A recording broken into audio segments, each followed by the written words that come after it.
Hello जी hello, स्वागत है आपका अपने यूट्यूब चैनल क्रैक यूपीएससी पर। तो दोस्तों, जैसा कि आप थंबनेल देखकर समझ गए होंगे कि आज हम बात करने वाले हैं यूपीपीएससी आरओ एआरओ के बारे में, यानी कि Uttar Pradesh public service commission के द्वारा जो आरओ एआरओ की नोटिफिकेशन की सूचना मिल रही है कि इसी महीने शायद नोटिफिकेशन आ सकता है।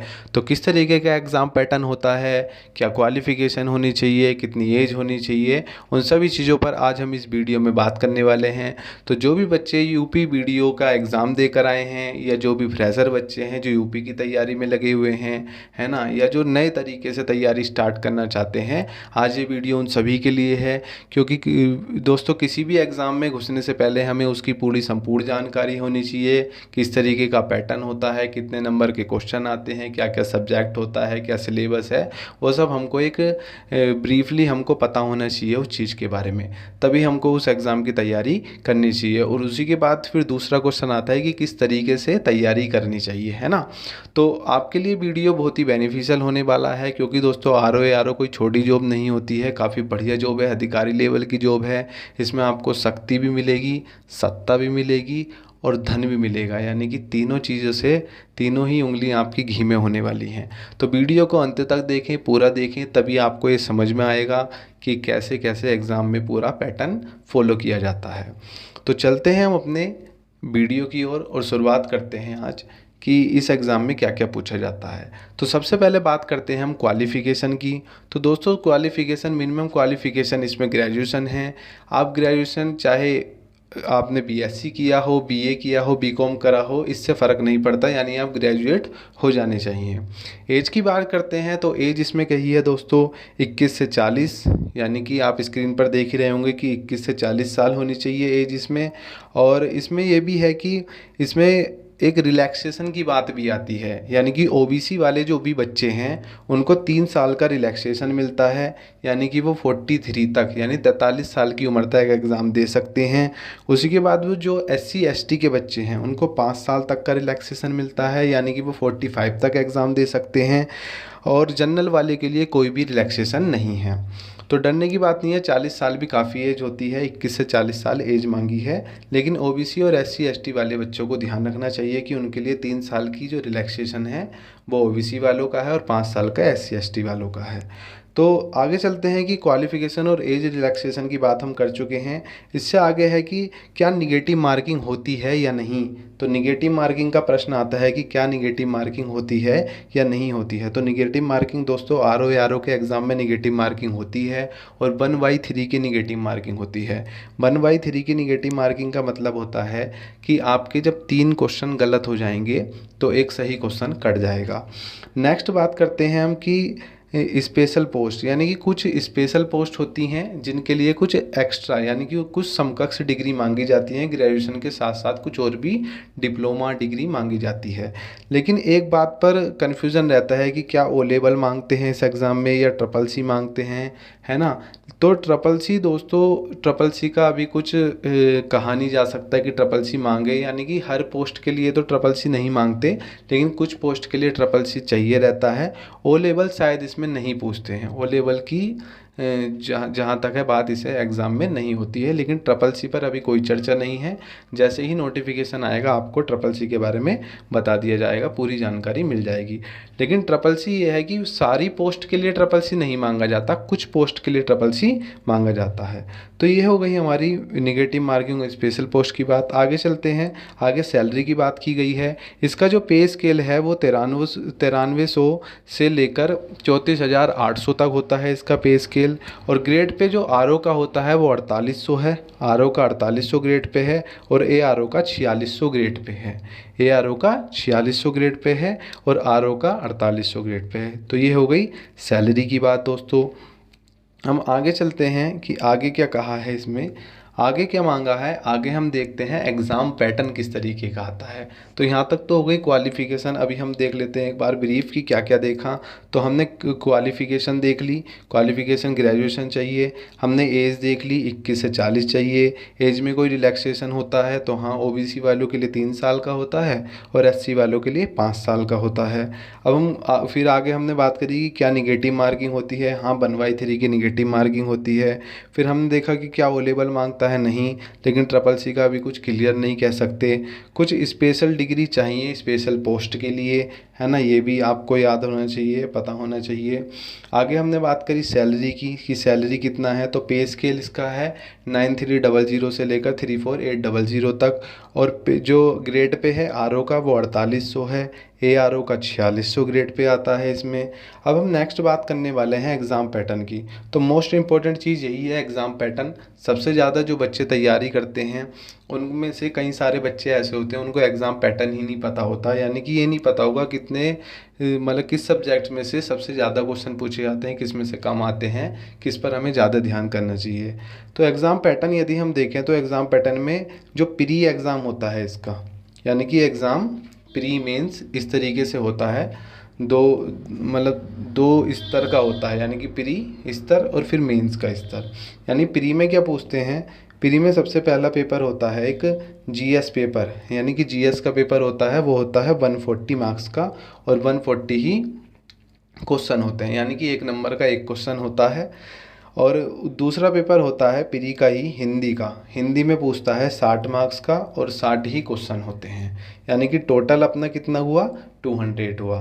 और दोस्तों एक चीज़ और याद रखनी है कि जो प्री होता है इस एग्ज़ाम का, यानी कि यूपी में जो आर ओ है उसमें जो प्री है वो क्वालिफाइंग नेचर का होता है, यानी कि केवल आपको 200 में से कुछ नंबर जो कट ऑफ लगेगी वो लाने होंगे कैटेगरी वाइज, लेकिन ये नंबर आपके मेंस एग्ज़ाम में नहीं जुड़ेंगे। खाली ये मेंस एग्ज़ाम में जाने के लिए आपको एक रास्ता या समझ लीजिए कुंजी दी जा रही है।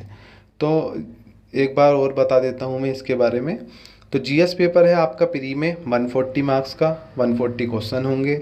और हिंदी पेपर है 60 मार्क्स का, 60 क्वेश्चन होंगे, यानी टोटल 200, और एक क्वालिफाइंग नेचर का होता है। अब हम चलते हैं अपने कि प्री एग्ज़ाम में सब्जेक्ट कौन कौन से पूछे जाते हैं।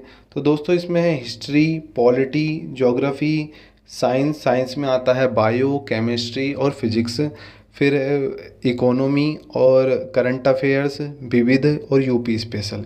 अब सबसे ज़्यादा वेटेज जो होता है दोस्तों इन सब्जेक्ट में जो होता है वेटेज हिस्ट्री का होता है सबसे ज़्यादा वेटेज, है ना, और ज्योग्राफी का होता है, उसके बाद साइंस में बायो का सबसे ज़्यादा पूछा जाता है, और करंट अफेयर्स और यूपी स्पेशल, इन पांचों सब्जेक्ट का हिस्ट्री, ज्योग्राफी, साइंस में बायो, करंट अफेयर्स और यूपी स्पेशल का वेटेज सबसे ज़्यादा होता है, तो ये आप ध्यान रखेंगे। नेक्स्ट बात करते हैं हम।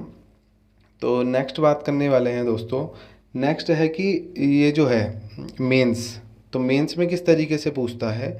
मेंस में जैसे कि एक पेपर आपका होगा सामान्य अध्ययन का जिसमें 120 क्वेश्चन आएंगे और 120 मार्क्स का ही ये होगा, यानी कि मेंस की बात हम करने वाले हैं। अब मेंस में पहला पेपर होगा आपका सामान्य अध्ययन का, जनरल स्टडी का, जिसमें 120 क्वेश्चन होंगे और 120 ही नंबर के होंगे, वो 120 ही मार्क्स होंगे, मतलब मैक्सिमम मार्क्स जो होंगे। दूसरा क्वेश्चन पेपर होगा आपका सामान्य हिंदी एवं लेखन का, है ना, मतलब रिटर्न का। तो इसमें एक परंपरागत पूछेगा, मतलब एक सब्जेक्टिव पेपर होगा, 2 खंड में होगा ये पेपर। पहले खंड में सब्जेक्टिव पूछेगा 100 नंबर का, दूसरे में पूछेगा 60 का, है ना। ये ऑब्जेक्टिव होगा, यानी कुछ ऑब्जेक्टिव क्वेश्चन आपको दिए जाएंगे, आपको टिक करने होंगे, लेकिन पहला सब्जेक्टिव होगा, यानी लिखना होगा आपको। तीसरा पेपर होगा आपका मेंस में हिंदी निबंध का, तीसरा पेपर होगा आपका हिंदी निबंध का तीसरा पेपर होगा, और वो होगा 120 मार्क्स का, वो होगा 120 मार्क्स का। और आपको एक चीज़ ध्यान रखनी है कि इसमें आपके 40-40, यानी कि एक जो निबंध होगा वो 40 नंबर का होगा, और ऐसे ही 40-40 नंबर के 3 निबंध आपसे पूछे जाएंगे, और तीनों किसी अलग अलग टॉपिक पर बेस्ड होंगे और उसमें से आपको लिखने होंगे। तो टोटल आपका हो जाता है इस तरीके से 400 नंबर का मेंस।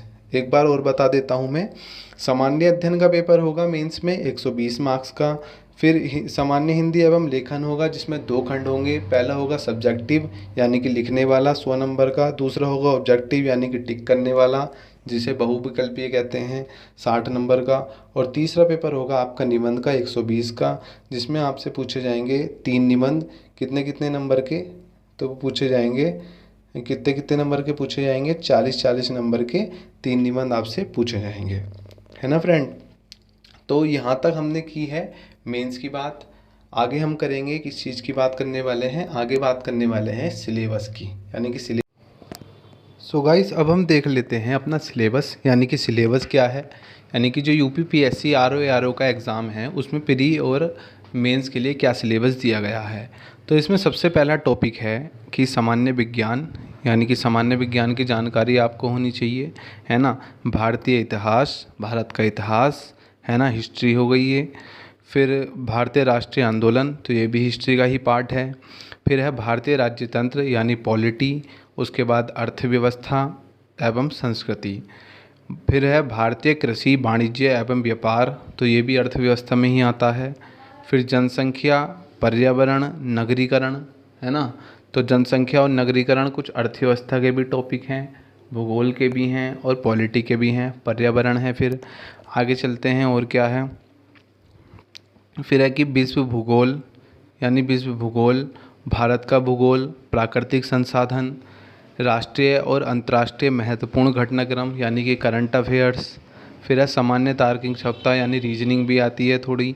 और फिर है उत्तर प्रदेश, शिक्षा, संस्कृति, कृषि, उद्योग, व्यापार एवं रहन सहन और सामाजिक प्रथाओं के संबंध में विशिष्ट जानकारी, यानी कि ये सारे सब्जेक्ट जो है इसमें कवर किए गए हैं।